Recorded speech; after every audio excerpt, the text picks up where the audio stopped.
First, gases always move in a straight line. We don't really have anything to demonstrate this with because gravity always pulls objects down. So imagine a bullet fired from a gun, and that bullet goes on at a constant speed in a perfectly straight line. That would be like a gas molecule. Second, gases are so small they occupy no volume on their own. As a group, they do blow up any balloon, and you can see how that volume changes. But single gases have no volume compared to other forms of matter. Rather than calculating such a small amount of matter, we just call it zero for simplicity. Third, if gas molecules collide, and they do, remember, these are assumptions, their energy remains constant. An easy way to demonstrate this is by dropping a soccer ball with a tennis ball balanced on top. Because the soccer ball is bigger, it has more potential energy, and the energy from the larger ball is transferred to the smaller tennis ball, and it flies away when that energy is transferred. The total energy stays the same. Gases work the same way. If they collide, smaller particles will speed up, larger particles will slow down. The total energy is constant. Fourth, gases do not attract one another, and they don't like to touch. But remember Rule 3. In reality, they do collide. Finally, gases have energy that is proportional to the temperature. The higher the temperature, the higher the energy the gases have. The crazy thing is that at the same temperature, all gases have the same energy. It doesn't depend on the type of gas, just the temperature that gas is at.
Of course, living on the moon won't be easy. The camp envisioned is not so much a village as an inhabited research base, similar to those in places like Antarctica, but there are far greater obstacles to living on the moon than just cold weather.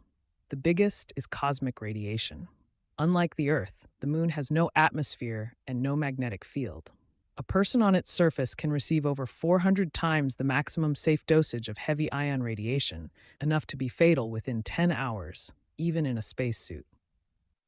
The first step would likely involve robots and 3D printers constructing covered habitats from lunar soil, or building shelters inside caves formed by lava tubes from the moon's volcanic past. But what would the inhabitants live on? Supplies would need to be transported from Earth at first. Growing plants requires greenhouse soil and air rich in carbon dioxide, a gas that's rare on the moon, but could be synthesized from recycled materials. A water treatment plant could be supplied by ice mined from the polar regions using a specialized drill that can bore 2 meters beneath the lunar surface. Friendly bacteria and viruses necessary to the human microbiome and immune system would also have to be imported or synthesized on site. And lunar inhabitants would have to exercise for hours a day to maintain bone and muscle mass. That's because the moon's gravity is just 1/6 that of the Earth, and the everyday strain of working against gravity is part of what keeps our bodies healthy.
When Daniel was 13 around 1994, he had recognized the potential of creating websites for the fledgling internet. So he started a small home business, making websites for clients. He charged his first client $100, but then charged the next client $200. The price was still below the industry average. So as demand for internet websites began to explode, soon Daniel could charge $5,000 per website. To help expand the business, Daniel recruited students from his computing class. He successfully bribes them with the promise of video games. His earnings would eventually reach $50,000 per month, and by age 18, he was managing a team of 25. His parents only noticed his earnings when he started bringing home those large TVs. As time progressed, the internet began to see the growth of downloading music illegally. Since then, the world has changed for the Goliaths of the record industry: Sony, Universal, and others. The record companies say they will lose billions in sales because fans are getting their music for free, and they want the ban stopped. Observing the trend, Daniel realized something. Later in an interview, he states his realization. Quote, "You can never legislate away piracy. Laws can definitely help, but it doesn't take away the problem. The only way to solve the problem was to create a service that's better than piracy, and at the same time compensates the music industry." This idea was the basis for Spotify.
I was a Complan pharmacist. I do consults. And I got into this because I really saw that in my own kids, but my own patients. They were missing the food part. They were missing that nutrition part.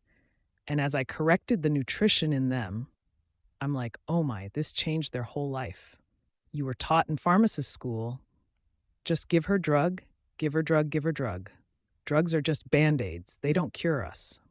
If you don't have good nutrition, that foundation that we were building our body on isn't there. And so that leads to all sorts of things, depression, leaky gut, your gum disease, people that are constantly having headaches when they are not growing properly. Our kids don't grow properly because of nutrition.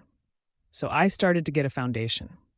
If you have a good foundation with nutrition, eat it, what you grow, or buy it locally, you're going to be way healthier. It's so crazy how your diet can affect pretty much everything. It's hard to put into a sentence how cool and interesting I thought this whole experience was. I've always been a firm believer, and what you put in your body matters, and the food you put in your body matters. And we are allowing food industries to spray with pesticides, to transport it super far, change its enzymes and nutritional benefits, so that when we are receiving the food, it's not even giving us the fuel that we need to survive in a healthy way. The body is an incredible piece of equipment, machinery. You put good stuff in, it gets good stuff out. You put bad stuff in time, bad stuff will come out. But you can correct it. It just takes some effort on our part to do what's right. Who said that? Hippocrates, you are what you eat. Let food be medicine. let medicine be food. He said a lot more elegantly, but yeah, I firmly believe that.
Big plants are steady, but they're not very flexible.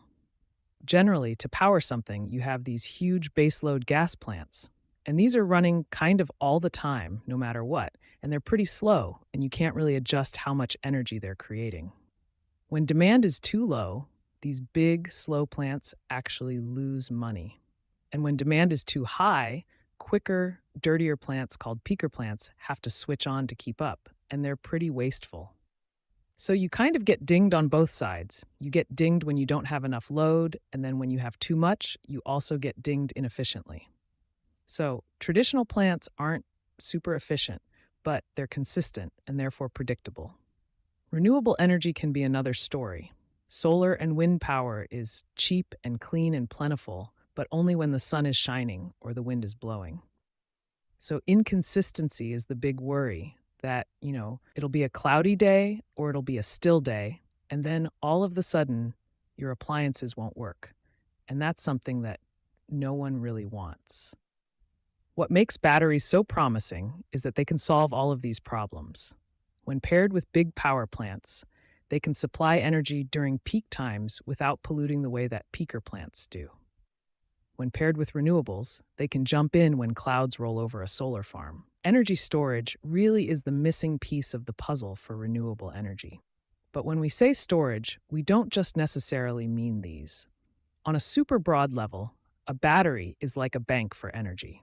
You deposit energy into it when you don't need it and withdraw it when you do. We use electrical energy on the grid, but we can store it as any kind of energy.